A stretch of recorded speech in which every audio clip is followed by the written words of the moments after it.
Joseph Hoover is the main character who wrote the diaries in 1864. He was just a common man. He was a farmer from Utica, New York, who I think went to war mainly because the Army was offering probably more money than he was making as a farmer.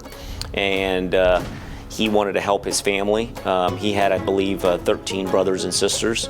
And so, you know, the economics of it was interesting. But he was a very simple man. He didn't write, you know, the most prolific types of things, but his diaries are very consistent and have brought a lot of, you know, interest from different scholars and different educators on the whole concept of the Underground Railroad, because we've been taught in schools that the Underground Railroad was basically to help slaves free the South, and here he and a friend are helped by the Underground Railroad to go from Florence, South Carolina to New Bern, North Carolina.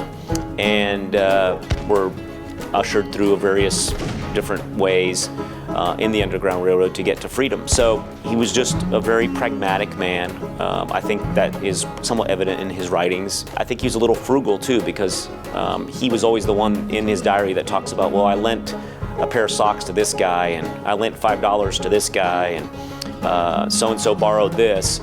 So he was the guy that always had stuff. So I don't think he spent a lot of his own on himself, but he was always thinking about how he could maybe, you know, make a little bit of money, maybe invest his money in ways that he could make money back. So I think he was a frugal man, a very pragmatic, and I'm very grateful that he was, because we have some great diaries from him.